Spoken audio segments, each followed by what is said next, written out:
The world had narrowed to the view from my window. A year ago, the crash that killed my parents stole my voice, leaving me with what the doctors called traumatic mutism. My husband, Julian, called it a tragedy, called it a cage.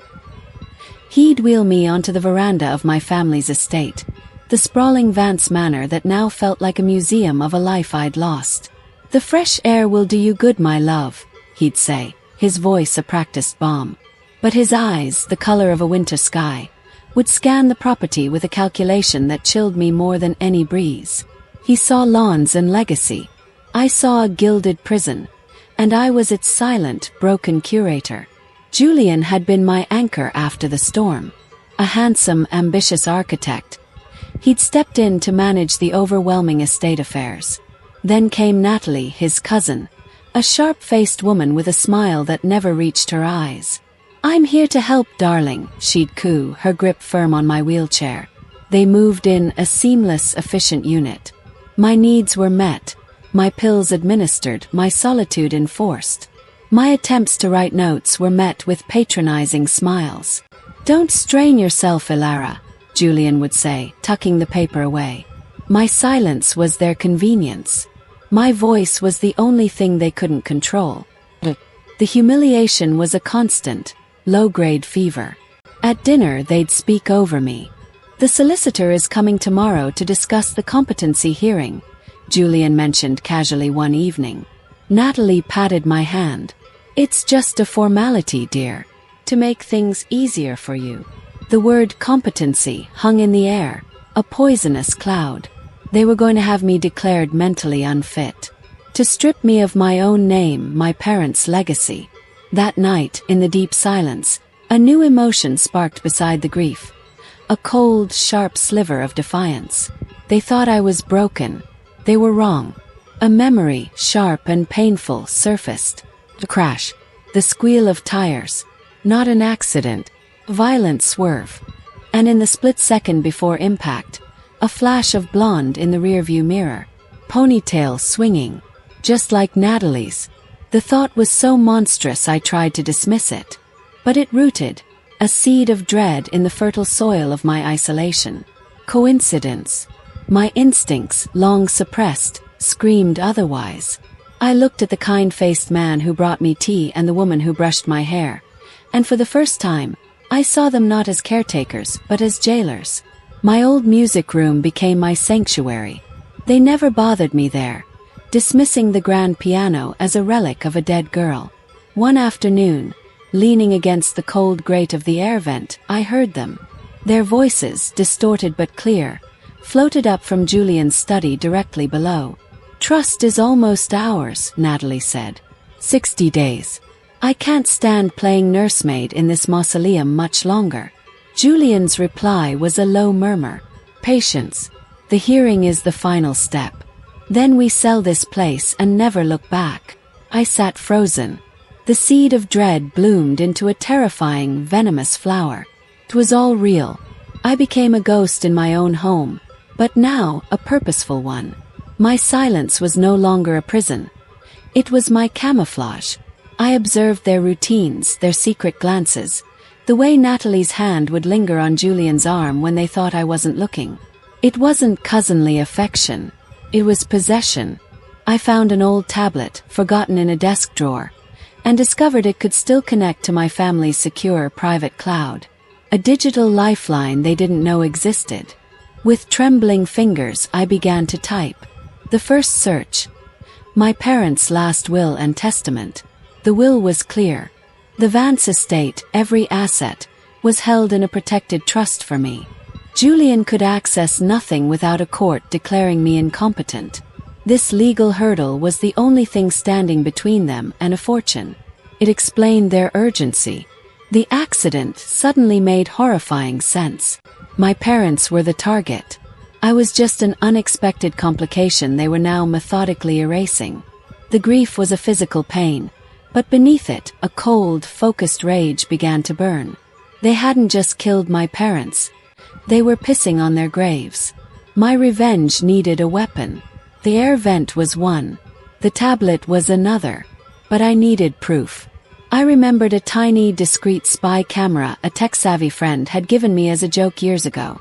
I found it in an old jewelry box. It looked like a simple button. Perfect. I also downloaded a voice memo app on the tablet. My plan, Operation Phantom, was born. I would be the ghost that haunted them, gathering the evidence to bring their house of cards down upon them. Every pill I pretended to swallow was a lie. Every vacant smile a mask. I began my counter-offensive. I started leaving small, deliberate signs of cognitive return. A book of poetry left open on a specific, poignant verse. A single, clear note struck on the piano. I watched them notice. Their whispers grew more frantic. "Do you think she's improving?" Natalie hissed one night from the study below. "Impossible," Julian snapped, but his voice was laced with new anxiety. "The medication, it should keep her placid." My blood ran cold. Pills. They weren't just for anxiety. They were a chemical leash. I began secretly flushing them down the toilet. With a clearer mind, the pieces fell into place.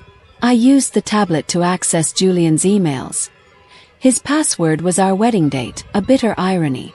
I found correspondence with a private investigator, reports on my erratic behavior, fabricated for the court. Then the money trails. Small, untraceable withdrawals from my accounts, funneled into an offshore bank. They were already spending my inheritance, confident in their victory. Each discovery was a fresh betrayal, a scar on my soul. But each scar made me stronger, harder, more resolved. The day of the competency evaluation arrived. A stern woman with a clipboard came to the house. Julian and Natalie hovered, a perfect picture of concerned family. I played my part perfectly. I was listless, unresponsive, my eyes vacant. When the evaluator asked me a question, I just stared out the window. I saw the woman's notes. Patient exhibits profound cognitive disconnect. Julian tried to hide his triumphant smile. As they led me away, I let my hand brush against a small, decorative button I'd pinned to the curtain tie-back. The camera was now active. That night, the celebration began. I listened from the vent as they opened a bottle of expensive champagne. From my parents' cellar. "To us," Natalie giggled. "And to getting rid of the furniture." Julian's laugh was dark. "We planned that accident for a year. A shame she was in the car. Created this whole messy delay." The admission, so casual, so evil, stole the air from my lungs. I activated the recording app on my tablet, my hands steady despite the tremor in my heart. They were confessing to murder. "Remember the look on her father's face when we cut the brake line?" Natalie mused, her voice slurred. "He never saw it coming." I clamped a hand over my mouth, stifling a sob. My father, a kind, brilliant man. My mother, with her joyful laugh. Murdered for their money by this monster I'd called my husband. The grief was a tsunami, but I let it wash over me, leaving behind a shore of pure, diamond-hard resolve. They would pay. I would make sure of it. I spent the next weeks as a phantom archivist. I recorded their every conversation, their gloating, their plans for the future. The hidden camera captured their intimacy. A kiss, a shared laugh at my expense. I compiled it all. The financial records, the emails, the damning audio and video. I stored it on multiple encrypted drives. My revenge was no longer an emotional impulse. It was a strategic operation. I was building an unassailable case, brick by digital brick. The final hearing was scheduled. Julian bought a new suit. Natalie had her hair done. They were dressing for their coronation. The night before, I couldn't sleep. I went to the music room and sat at the piano. My fingers, stiff from disuse, hovered over the keys. I didn't play. But in my mind, I composed a symphony of justice. The final movement would be played out not in a concert hall, but in a courtroom. I took one of the encrypted drives and sealed it in an envelope, addressed to my parents' most trusted old friend and lawyer, Samuel. The courtroom was stark and intimidating. Julian and Natalie sat at the defendant's table, their postures radiating confident sympathy. I was in my wheelchair, a blanket over my lap, my face a blank slate. Our lawyer, a man on Julian's payroll, presented his case of my incapacity. The judge, an elderly man with a tired face, listened patiently. It was all going exactly as they had planned. I watched them, memorizing every detail of their smug certainty. This was the peak of their mountain. I was about to push them off the cliff. Just as the judge was about to deliver his preliminary ruling, the courtroom doors opened. Samuel, my father's old friend, strode in, his face like thunder. "Your Honor, I have new, critical evidence pertaining to this case." Julian shot to his feet. "Objection. This is highly irregular." The judge eyed Samuel, then me. I met his gaze for the first time, and I saw a flicker of surprise in his eyes. He overruled Julian. "I'll hear it." Moved then. With a deep, steadying breath, I stood up from the wheelchair. A gasp rippled through the room.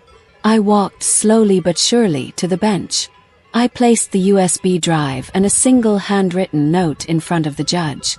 My handwriting, clear and firm, read, "The truth is on this drive. Please play it for the court." Julian's face was a mask of pure, unadulterated horror. "Ilara, what is this?" he stammered. I didn't look at him. My eyes were fixed on the judge. The judge inserted the drive. The courtroom speakers crackled to life. Julian's voice, clear and cold, filled the room. "We planned that accident for a year. Her parents were supposed to be the only ones in the car." Then Natalie's laugh. "To getting rid of the furniture." The video played on a monitor, showing their intimate celebration, their cruel words. The recording was irrefutable. The facade of the devoted husband and caring cousin shattered into a million pieces, revealing the vile, murderous truth beneath. Chaos erupted. Julian was on his feet, screaming about lies and manipulation. Natalie was sobbing, a pathetic, performative display. The judge slammed his gavel, his face a thundercloud. "Silence!" He turned to me, his expression one of profound shock and dawning respect. In the sudden quiet, all eyes were on me. I turned to face Julian. My voice, unused for so long, was a hoarse but unwavering whisper that carried to every corner of the room. "You're right, Julian. I have been listening." The aftermath was a whirlwind. Julian and Natalie were arrested on the spot, charged with conspiracy to commit murder, attempted murder, fraud, and a dozen other crimes. The cuffs clicked around their wrists, a sound more beautiful to me than any symphony. As they were led away, Julian looked back at me, his eyes filled with a hatred I once would have feared. Now I felt nothing. He was a stranger, a dangerous, pathetic stranger who had lost his game. I was free. The legal proceedings against me were dismissed. The Vance estate was mine again, truly mine. The first thing I did was fire every member of the staff who had been complicit in my isolation. Then I opened all the windows, letting the fresh, clean air sweep through the manor, scouring it of their toxic presence. The house was no longer a mausoleum. It was a home again. My home. I used a significant portion of the Vance fortune to establish the Arthur and Clara Vance Foundation, dedicated to supporting victims of coercive control and financial abuse. It was a living memorial to my parents, turning their tragic end into a source of hope for others. I threw myself into the work, finding a new purpose that gave meaning to my suffering. My voice, once stolen, was now my strongest tool for advocacy. Months later, I was in the music room. The late afternoon sun streamed through the windows. I sat at the piano, my fingers resting lightly on the keys. I took a deep breath and began to play. The melody was hesitant at first, then grew stronger, more confident. It was a song of grief, of rage, of resilience, and finally of peace. The music filled the house, a sound of life returning, of a soul healing. I was no longer the quiet wife. I was Ilara Vance, and I was finally completely myself. I received a letter informing me that Julian and Natalie had accepted a plea deal, avoiding a trial in exchange for life sentences with no possibility of parole. There was no satisfaction in it, only a quiet sense of closure. That evening, I lit a fire in the grand fireplace. I held the leather-bound journal where I'd first plotted my revenge. I didn't need it anymore. I tossed it into the flames and watched it burn, the pages curling into black ash. The past was over. The phantom was at rest. And my future, for the first time in years, was a blank page, waiting for me to write my own story.